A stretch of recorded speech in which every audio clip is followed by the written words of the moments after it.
So this little brush, this has been to more weddings than most of your relatives. And believe me, it has seen more drama too. 7,000 brides, 30,000 faces, 200 plus classes. One brush, my brush. And yet, the greatest transformation wasn't theirs, it was mine. Makeup is often seen as a tool of transformation. Eyeshadows, lipsticks, foundations, contours.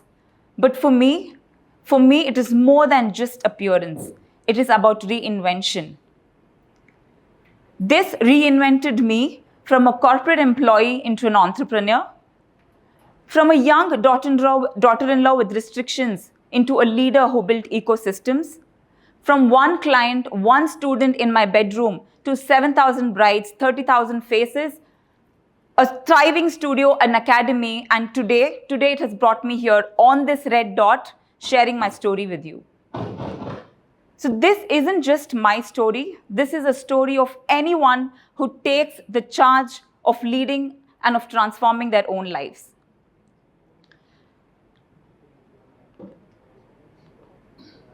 Now, as a child, I was very insecure about the way I looked. In India, many of us grow up with comments on appearances, on color, on the way you look, and we're often told that you are not enough. I was told that too, very, very often. So I threw myself into many other things. I studied harder, I spoke louder, I danced fiercer, and I played stronger. I thought that if I let people see these skills in me, they would not see my insecurities. But that still stayed.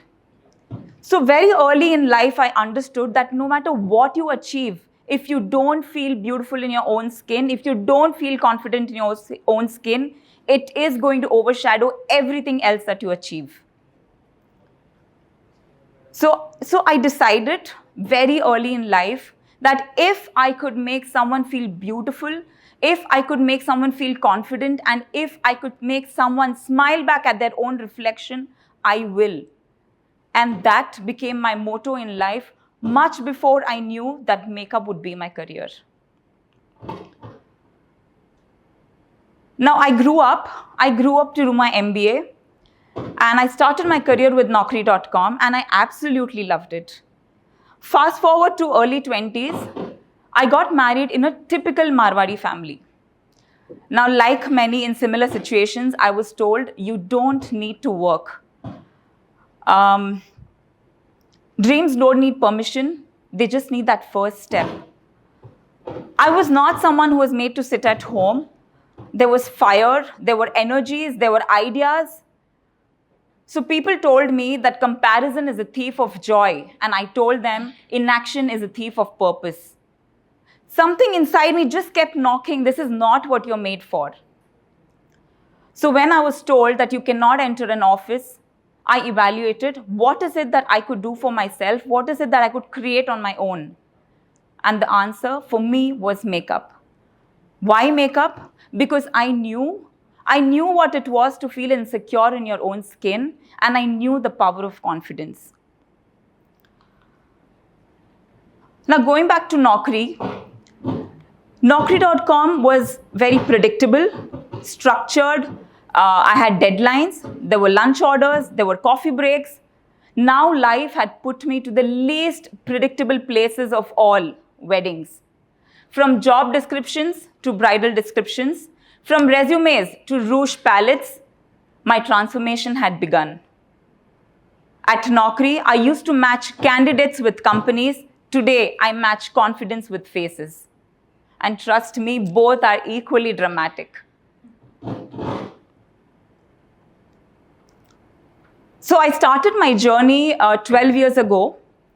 Back then in Chennai, makeup was not what it is today. It was not dignified, not glamorous, and certainly not entrepreneurial. So I told myself, this is exactly what I want to change. I want people to see makeup artistry as a business, as art, and as a movement of confidence. So I began my journey with a course with Zorain in Bangalore. Back then, she was a global trainer for MAC Cosmetics. The beginning was not glamorous, very messy. One client here, one student there, often leaving my 2-year-old son back home crying because the timings of the wedding industry were abrupt. Society making fun, society not taking me seriously, family is doubting. And my first bride cried. No, she did not cry because of her in-laws, but she cried because I overdid her liner and I didn't know how to rectify it. And that day, we both grew. Moving forward, I joined MAC Cosmetics, and that was a crash course in professionalism, products, precision, and presentation. Yet again, life happened, and my husband's job took me to New Zealand. Now, I could have taken that as a threat, as a setback, but me being me, I took that as an opportunity. I manifested, I told myself, and when I'm saying manifested, I really manifested that New Zealand needs somebody like me there. They just don't know that yet. Indian market was booming in New Zealand. Now, I landed there with a work visa, and I immediately walked into one of the biggest bridal studios in New Zealand called Bells and Brides. By God's grace, I did land a job instantly. Just that they could smell my brushes of few Indian masalas because I had washed them overnight in a small room and left it to dry, and their noses are really sharp. But I did get a job. In a few weeks, one of my colleagues asked me, "Have you seen snakes? Isn't India supposed to be a land of snake charmers?" I paused and I replied, "Yes, maybe, but give me a brush and I will charm any of your brides more better than any of the snakes." And since then, I did a lot of brides and I earned a lot of respect. I even got selected with Chanel Australia. But again, we had to come back due to some unforeseen situations. Now, coming back to India, people, of course, thought I'll come back with an accent. But I came back more powerful. I came back with global exposure. I came back with confidence that my work had value anywhere in the world.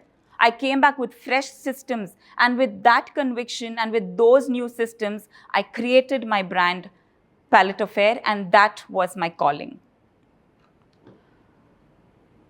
We rented out a small space, a few mirrors, few lights, few brushes, a vanity, and a very small team. Now, just as I was going to start this dream place of mine, COVID hit. COVID hit. Overnight, city stopped, budgets paused, weddings crashed, there was confusion and chaos everywhere. But love existed. Love existed and marriages didn't vanish. So when marriages didn't vanish, I told myself, why should businesses vanish? Now, I could have again taken this as a setback, but I asked myself, if I keep waiting for the right time to start, I am never going to start. So we innovated and we adapted. We worked in full PPE suits, face masks, sanitization of complete products, regular temperature checkups. Now imagine blending a foundation when your own face is clogging under that face shield, but we still did it. Getting special travel approvals every day just to reach to the wedding venues, and we still did that. Now that moment could have broken us, but we created that moment, and that moment defined Palette Affair. That day I realized that makeup was not beauty.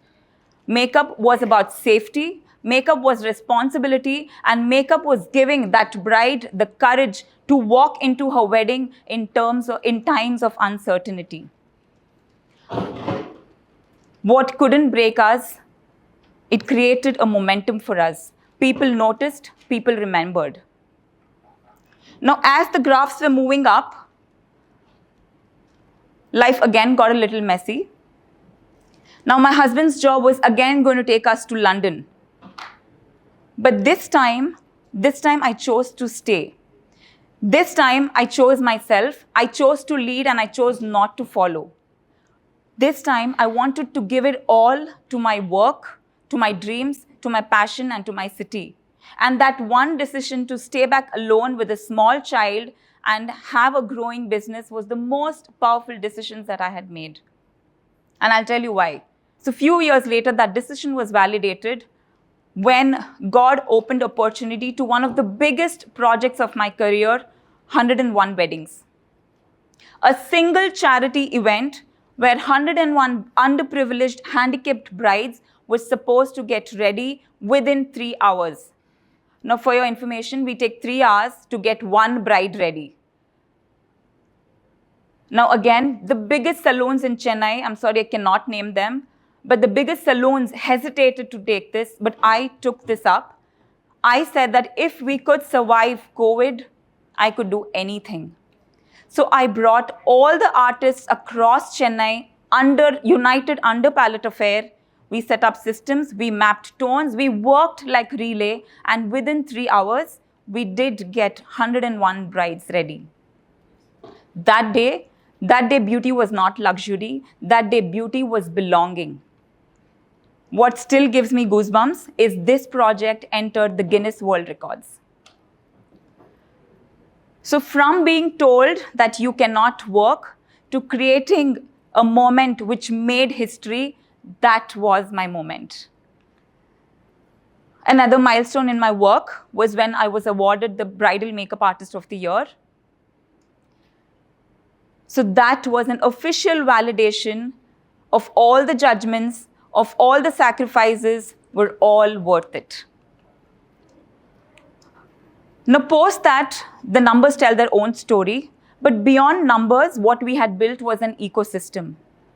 An ecosystem where makeup fuels photographers, drapists, hairstylists, venues, entrepreneurs, fashion designers, influencers, content creators, models, stylists. I wasn't building a career, I was building an ecosystem. This was not just beauty, this was business. This is business. And still, the most powerful moment for me is not celebrities, it's not awards. These are my students. I have girls walking in, very timid, unsure, and I have women walking out, running their studios, settling prices, and changing their families' futures.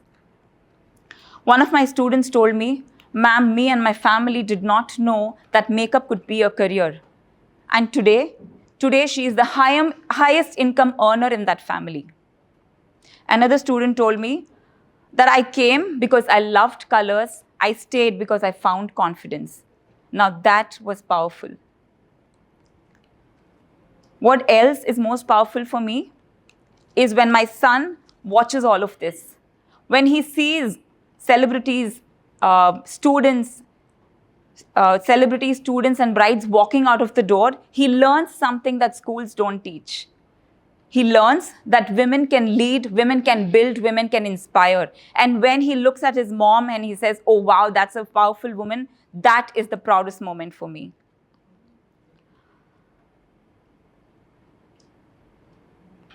The next chapter, an academy in Chennai and everywhere in the world. A place where students just walk in, girls just walk in with open dreams and walk out with careers in their hands. Where we don't just teach artistry, we teach business. Where they can say, "I earn, I lead, I decide." So yes, this little brush has been to more weddings than most of your relatives. It has seen tears of joy, it has seen moments of doubt, and it has seen smiles of confidence. This has reinvented brides, empowered students, and it has rebuilt me. So this is not just a brush, it's not just a tool, it is my career, it is my calling. And let me tell you a secret, it also transforms bank accounts. You can ask my husband sitting here, he still says, each time you're blending that foundation, you're blending one of our EMIs away. So this is my calling.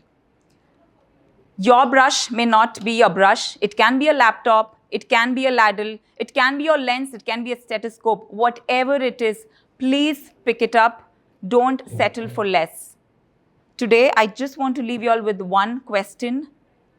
not as a makeup artist, not as a fellow speaker, but as a fellow dreamer here on this stage. What is your brush and when will you pick it up?